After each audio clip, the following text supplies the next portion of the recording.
శుక్లాంబరధరం విష్ణుం శశివర్ణం చతుర్భుజం ప్రసన్నవదనం ధ్యాయేత్ సర్వవిఘ్నోపశాంతయే.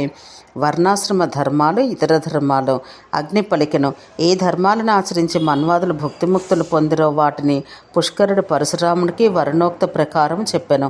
పుష్కరుడు ఇట్లు చెప్పెను, వాసుదేవాదులకు సంతోషం కలిగించినవియో మన్వాదులు చెప్పినవియో ఒక వర్ణ ఆశ్రమ సర్వసాధారణ ధర్మాలు నీకు చెప్పెదను. పరశురామ, అహింస, సత్యము, భూతదయ, అనుగ్రహ బుద్ధి, తీర్థయాత్ర, దానము, బ్రహ్మచర్యము, మాత్సర్యం లేకపోవుట, దేవ బ్రాహ్మణ పూజనము, గురు శుశ్రూష, సర్వధర్మ శ్రవణము, పితృపూజనము, రాజభక్తి, సర్వదా ఉత్తమ శాస్త్రముల సహాయంలోనే విషయములు తెలుసుకుంట, క్రౌర్యం లేకుండుట, ఓర్పు, ఆస్తిక్య బుద్ధి, ఇవి అన్ని వర్ణాలకు ఆశ్రమాలకు సాధారణములైన ధర్మములు. యజనము, యజ్ఞం చేయించుట, దానము, అధ్యాపనము, ప్రతిగ్రహము, అధ్యయనము ఇవి బ్రాహ్మణుల కర్మలు. దానము, అధ్యయనము, యజనము ఇవి క్షత్రియ వైశ్యుల ధర్మాలు. పాలనము, దుష్ట నిగ్రహము ఇవి క్షత్రియుని విశేష ధర్మాలు. అట్లే వైశ్యునికి వ్యవసాయం, గో సంరక్షణ, వాణిజ్యము విశేష ధర్మాలు. శూద్రునికి బ్రాహ్మణ, క్షత్రియ, వైశ్యుల శుశ్రూష లేదా వివిధ శిల్పంలో ధర్మము. బ్రాహ్మణాదులకు ఉపనయనమైనది మొదలు 2వ జన్మ. అనులోమ్యమున తండ్రి పై వర్ణం వాడై తల్లి కింది వర్ణముకు చెందినప్పుడు పుట్టిన వారి జాతి తల్లి జాతితో సమమగను.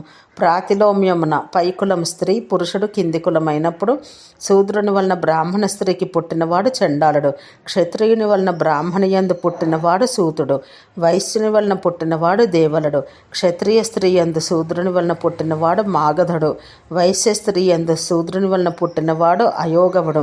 ప్రతిలోమ స్త్రీలకు ప్రతిలోమ పురుషుల వలన పుట్టినవారు వేల కొలది భేదములలో ఉందరు. వారికి వివాహం తమతో సమానమైన జాతి కల వారితోనే జరగాలి. అధములతో కానీ ఉత్తములతో కానీ ఈ వివాహం జరగరాదు. వజ్రులను చంపుట చండాలుల కర్మ. స్త్రీలకు ఉపయోగించే వస్తువులు తయారు చేయడం, స్త్రీలను రక్షించుట వైదేహకుని కర్మ. సారథ్యం సూతుని కర్మ. వేటచే జీవనం పుక్కసుని కర్మ. స్తుతి చేయుట మాగధుని కర్మ. రంగం నందు దిగుట శిల్పజీవనం అయోగవుని కర్మ. చండాలుడు గ్రామం బయట నుండి శవ వస్త్రాలను ధరించాలి. ఇతర వర్ణాల వారిని స్పృశించకూడదు. గోబ్రాహ్మణుల నిమిత్తం, స్త్రీ బాలాదుల రక్షణ నిమిత్తం ప్రాణత్యాగం చేయుటచే చండాలాదులకు ఆధ్యాత్మిక ఉన్నతి లభిస్తుంది. సంకరజాతుల వారి జాతిని వారి తల్లిదండ్రులను బట్టి జాత సిద్ధములకు కర్మలను బట్టి నిర్ణయించాలి. గృహస్థ వృత్తి. పుష్కరుడు పలికెను, బ్రాహ్మణుడు తన కర్మచే జీవించాలి. అట్లు జీవించజాలని బ్రాహ్మణుడు క్షత్రియ వైశ్య శూద్ర ధర్మములచే కూడా జీవించవచ్చు. కానీ సంకరజాతుల వారి ధర్మం అవలంబించరాదు. ద్విజుడు ఆపత్కాలాన కృషి, వాణిజ్యం, గోరక్షణం, వడ్డీ వ్యాపారం కూడా చేయవచ్చు.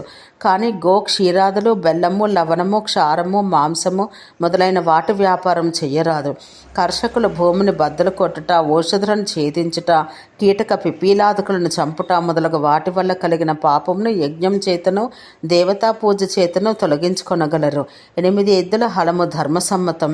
జీవిక కోరు వారికి 6 ఎద్దుల హలము, క్రూరులకు 4 ఎద్దుల హలము, ధర్మహింసకులకు 2 ఎద్దుల హలము చెప్పబడినది. ఋతము అనగా కళ్ళములో మిగిలిన వరి వెన్నుల ధాన్యపు గింజలు ఏరుకొని వాటిపై మాత్రం జీవించుట. దీని చేత కానీ అమృతము అంటే అయాచితంగా లభించినది చే కానీ మృతము భిక్షాన్నం చేత కానీ, ప్రమృతము వ్యవసాయం చేత కానీ, సత్యానృతములు వర్తకం చేత కానీ జీవించాలి. స్వవృత్తి సేవావృత్తితో ఎన్నడూ జీవించరాదు. బ్రహ్మచర్యాశ్రమ వర్ణనము. పుష్కరుడు పలికెను, ఇప్పుడు ఆశ్రమవంతులకు వారి ధర్మాలు చెప్పెదను. ఇది భుక్తి ముక్తి ప్రదం. స్త్రీల ఋతుకాలం 16 రాత్రులు. వీటిలో మొదటి 3 రాత్రులు నింజములు. పురుష సంతానం కోరువారు మిగిలిన వాటిలో సరిసంఖ్య గల రాత్రుల్లో స్త్రీ సమాగమం చెయ్యాలి. అది గర్భాధాన సంస్కారం. గర్భవతి అయినది అని నిశ్చయం కలగగానే శిశువు కదలక పూర్వమే పుంసవన సంస్కారం చెయ్యాలి. ఆ రోజున పుంలింగ నక్షత్రం ఉంటే మంచిది. బాలుడు పుట్టిన తర్వాత నాభి ఛేదానికి పూర్వమే జాతకర్మ సంస్కారం చెయ్యాలి. సూతకం తొలగిన తర్వాత నామకరణం. బ్రాహ్మణుని పేరుకు చివరి శర్మ అని, క్షత్రియునికి వర్మ అని, వైశ్య శూద్రులకు క్రమంగా గుప్త, దాస అని చేర్చటం మంచిది. ఆ సంస్కారం చేయు సమయాన పత్ని ఇతడు నీ పుత్రుడు అని చెబుచు భర్త ఒడిలో బాలుని ఉంచాలి. పిదప కులాచారం ప్రకారం చూడాకరణం చెయ్యాలి. బ్రాహ్మణునికి ఉపనయన సంస్కారం గర్భాష్టమం నందు లేదా 8వ ఏటనో, క్షత్రియునికి గర్భైకాదశమునందు, వైశ్యునికి గర్భద్వాదశమందు చెయ్యాలి.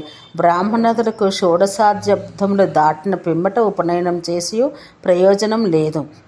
3 వర్ణముల వారికి వరుసగా ముంజ ప్రత్యంచ వల్కలములతో చేసిన మేకల విధించబడింది.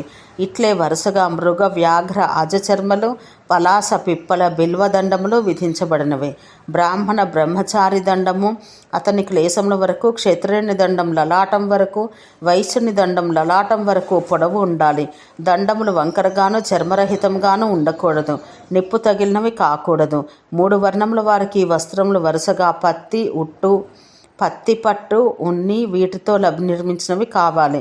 బ్రాహ్మణ బ్రహ్మచారి భిక్ష అడుగునప్పుడు భవత్ శబ్దమును వాక్యం మొదట ప్రయోగించాలి. క్షత్రియుడు వాక్యం మధ్యమందు, వైశ్యుడు అంతమునందు ప్రయోగించాలి. తప్పక లభించును అనుచోటనే ప్రథమ భిక్ష యాచించాలి. స్త్రీలకు వివాహం తప్ప మిగిలిన అన్ని సంస్కారములు మంత్రరహితంగా జరపాలి. వివాహం మాత్రం వైదిక మంత్రాలతో జరపాలి. శిష్యునికి ఉపనయనం చేసి గురువు ముందుగా సదాచారము, శౌచాచారము, అగ్నికార్యము, సంధ్యోపాసన నేర్పాలి. తూర్పు ముఖంగా కూర్చుండి భోజనం చేయువాడు ఆయుర్దాయం అనుభవించును. దక్షిణాభిముఖంగా చేయువాడు కీర్తిని, పశ్చిమ ముఖంగా చేయువాడు ఐశ్వర్యాన్ని, ఉత్తరాభిముఖంగా చేయువాడు సత్యాన్ని అనుభవించును. బ్రహ్మచారి సాయం ప్రాతకాలాలందు అగ్నికార్యం చెయ్యాలి. అపవిత్ర వస్తువును హోమం చెయ్యరాదు. హోమ సమయాన చేతి వ్రేళ్లను దూరంగా ఉంచుకోవాలి. మధుమాంసములను, జనులతో కూడికను, నృత్య సంగీతములను, హింసను, ఇతర నిందను, అశ్లీల సంభాషణ విడవవలను. దండములను ధరించి ఉండవలను. ఆ దండం విరిగిపోయిన దాన్ని జలం నందు విసర్జించి కొత్తది గ్రహించాలి. వేదాధ్యయన అనంతరం గురువుకు దక్షిణ సమర్పించి వ్రతాంత స్నానం చెయ్యాలి. లేదా నైష్టిక బ్రహ్మచారి అయి ఆ జీవనాంతం గురుకులం నందే ఉండిపోవాలి. ఓం శాంతి శాంతి శాంతి.